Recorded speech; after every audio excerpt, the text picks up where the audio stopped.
Nakarating na po kami sa aming destinasyon dito sa Sitio Campo, Gata, Caramuan, dito sa Lahoy Island.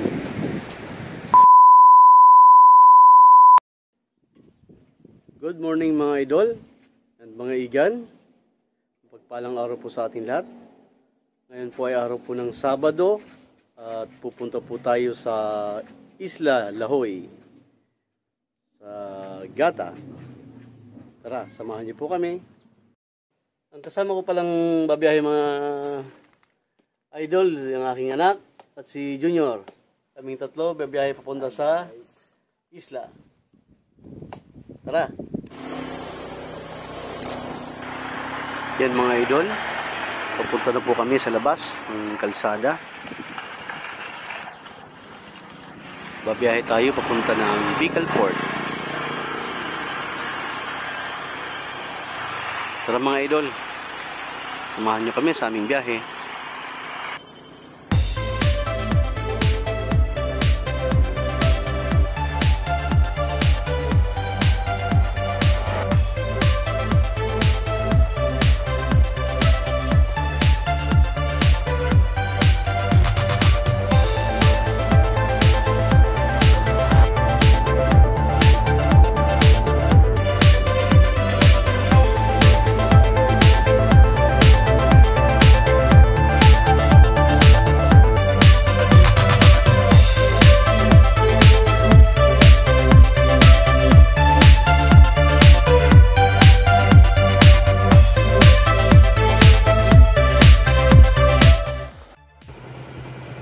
Hinto muna tayo guys dito sa may bandang Urocoso kasi may ginagawang kalsada dito. So habang nakahinto tayo, may kasama tayo ditong isang vlogger din, taga Bicol. Hello guys. Kilala ka? Ako si Renante Alpon, Batang Pier Vlogs. Yan, si... suportahan nyo po ang Facebook ko. Yan po yan. Si Renante Alpon, Batang Pier. Yan po isa sa mga barkada ko yan, Francis Raygon. Suportahan nyo po siya. Tutukan po natin si Renante Alpon, Batang Pier. Yan. Pakita po ko sa inyo.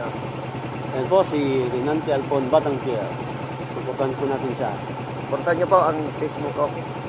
Kulang pa po ako sa followers. Sana po, suportahan nyo po ako. Salamat po. Bye-bye. Yan po, suportahan nyo po si Renante Alpon, Batang Pier. Yan po, nakahinto po kami dito ngayon sa bandang Urocoso. Yan po yung ginagawang kalsada dito sa may Urocoso.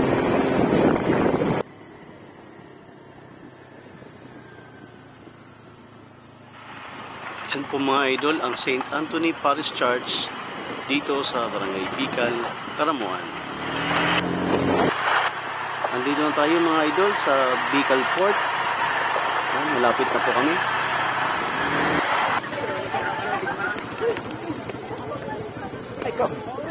Dito na po tayo sa Barangay Bicol.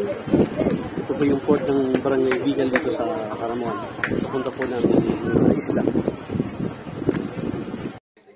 Ito guys po ang Barangay Bicol, Bicol Port.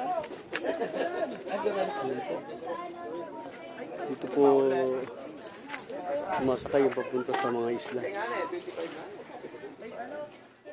Yan po yung aming sasakyan.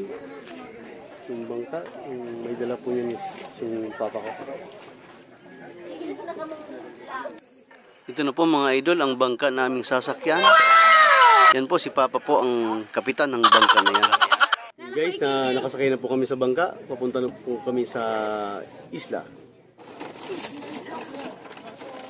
May nakasabay din pala dyan sa ating mga idol. Yung pamangkin ko, babiyahe papunta sa isla. Tara na po mga idol, babiyahe na po tayo.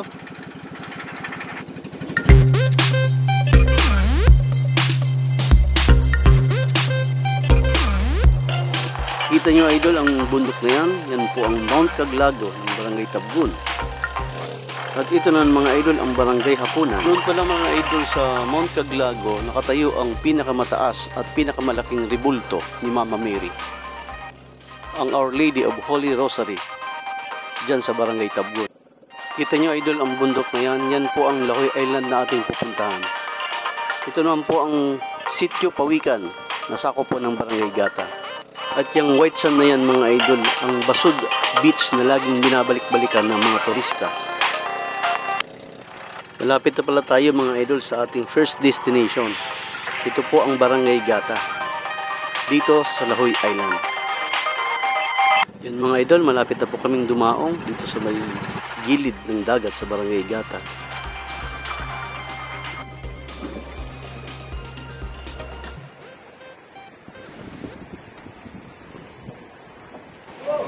Guys, nandito na po kami sa Gata, Barangay Gata dito sa Lahoy Island.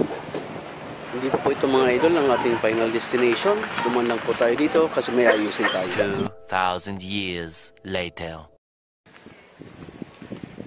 Pabalik po kami guys doon sa kabilang isla sa kampo.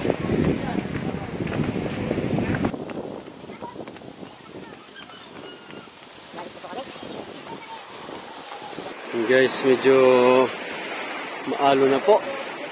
Maalo na ang dagat. Babiyahin na ulit kami mga idol papunta sa kabilang isla, ang Sitio Campo.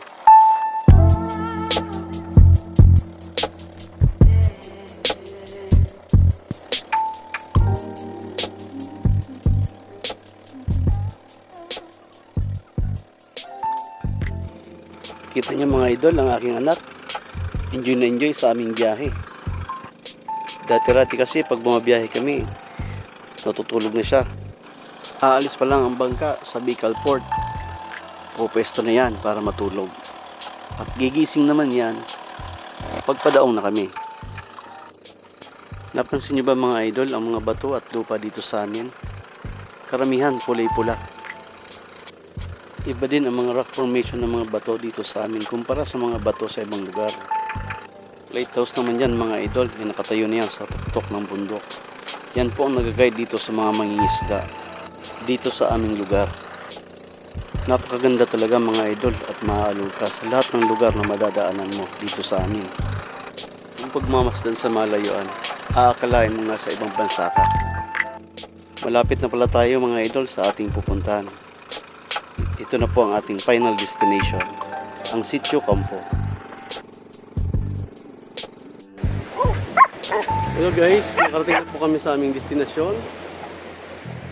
Dito sa Sitio Campo, Gata, Paramuan.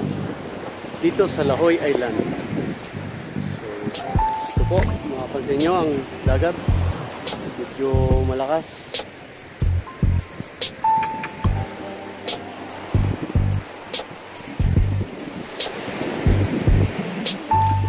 Guys, maraming salamat. Sinamahan niyo po kami sa aming biyahe. Magpapalang araw po sa ating lahat. At God bless.